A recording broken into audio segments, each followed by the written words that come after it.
নমস্কার। আজকে আমি কথা বলবো 2026-এর একটা তামিল মুভিটার নাম করপ্পো। সূর্যার মুভি।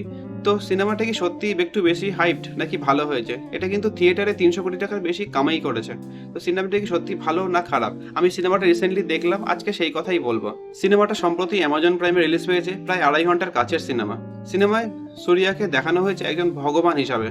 আর তার সাথে অভিনেত্রী আছে তৃষা কান্নান। তো সিনেমা শুরুতেই দেখানো হয় বাবা মেয়ের একটা খুব সুন্দর ইমোশনাল দৃশ্য, যারা ট্রেন থেকে নামে এবং তাদের সোনাদানা যা থাকে চুরি ডাকাতি হয়ে যায়। আর এটার পেছনে ছুটতে ছুটতে পুলিশ, উকিল এই নিয়ে করতে করতে তাদের সব টাকা পয়সা সময় সব শেষ হয়ে যায়।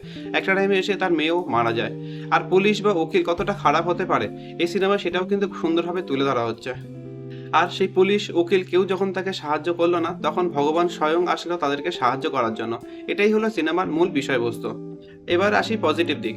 সূর্যার এন্ট্রি, তার অ্যাক্টিং দারুণ লাগবে, নো ডাউট। আর সিনেমার প্রথম ফার্স্ট হাফে বাবা আর মেয়ের যে কেমিস্ট্রিটা দেখানো হয়েছে, খুব সুন্দরভাবে প্রেজেন্ট করা হয়েছে ইমোশনাল দৃশ্যগুলো। আর এবার বলি নেগেটিভ দিক। সিনেমা শুরুটা যতটা ভালো, শেষটা মাঝখানের পর থেকে কিন্তু ততটাই বিরক্ত লাগতে শুরু করবে। বিশেষ করে আমার মনে হচ্ছে সূর্যার এন্ট্রির পর থেকে সিনেমাটা আরও বেশি মাথা খারাপ করে দেবে আপনার। কোনো মাথা মুন্ডু কিছু বুঝতে পারবেন না। ভগবান অবতারে নিজেকে দেখানো হচ্ছে, সেটাকে অনেক সুন্দরভাবে কিন্তু প্রেজেন্ট করা যেতে পারতো, কিন্তু এখানে সেটা খুব বোকা বোকা ভাবে দেখানো হয়েছে।